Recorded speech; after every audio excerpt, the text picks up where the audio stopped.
어제 충남 부여를 찾아 수해 복구 활동을 지원하고 돌아왔습니다. 부여는 재작년과 지난해에 이미 큰 수해가 발생했었는데 올해에도 200년 만에 집중호우로 극심한 비 피해를 입었습니다. 비단 부여뿐만 아니라 경기 북부와 전북, 경북 등 전국 곳곳에서 인적, 물적 피해가 동시다발적으로 발생했습니다. 예년 같으면 한 달 동안 내릴 장맛비가 단 3시간 만에 퍼붓는 이상기후가 각지에서 속출하고 있습니다. 심각해지는 기후변화에 발맞춰 기존 재난안전대책을 전면적으로 재검토하는 작업에 박차를 가해야 합니다.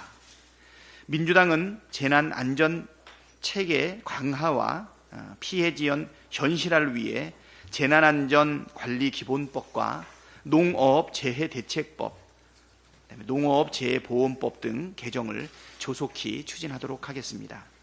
재해로부터 국민의 삶을 지키는 일에 정부 여당도 책임감을 가지고 적극 동참해달라는 당부를 드립니다. 윤석열 정권이 방송 장악에 대한 검은 마술을 거두지 않고 있습니다. 대통령의 이진숙 방통위원장 지명, 1인만 남은 방통위의 폭주까지 국민의 분노 어린 비판과 목소리는 귓등으로도 듣지 않는 모습입니다. 국민의힘은 국회의장의 중재안도 거부하더니 수단 방법 가리지 않고 방송사법 처리를 막겠다고 국민을 상대로 협박을 하고 있습니다. 국회가 파행되든 말든 민생 경제가 망하든 말든 오로지 공영방송 장악을 위해서만 혈안이 된 정권과 여당의 행태를 강하게 규탄합니다. 동서고금을 막론하고 언론을 틀어막고 방송 장악에만 욕심을 내는 것은 독재자들의 공통된 습성입니다. 독재자들의 공통점은 결국 국민과 역사의 심판 앞에 비참한 말로를 맞았다는 것입니다. 공영방송을 제 아무리 땡윤뉴스와 윤비어 첨가로 가득 채운다 해도 역대 최악의 국정 실패를 감출 수 없습니다. 윤석열 정권과 국민의 힘이 독재를 하겠다는 망상을 접지 않는다면 기다리는 것은 낭떠러지 뿐입니다. 민주당은 윤석열 정권의 공영방송 강탈 시도를 반드시 저지해 민주주의를 지키고 국민께 공영방송을 돌려드리겠습니다.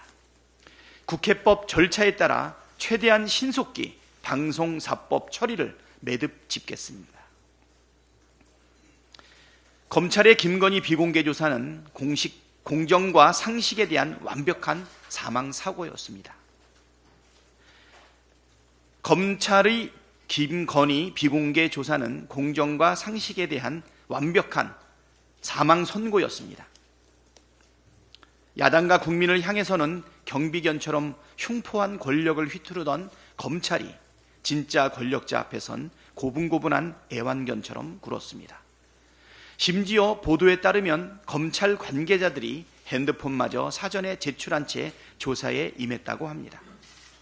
이 정도면 영부인이 검찰을 소환 조사한 것 아닙니까? 국민도 패싱, 법과 원칙도 패싱, 총장도 패싱한 면죄부 상남용 엉터리 조사로 민심을 적당히 뭉갤 수 있다고 생각했다면 오산입니다.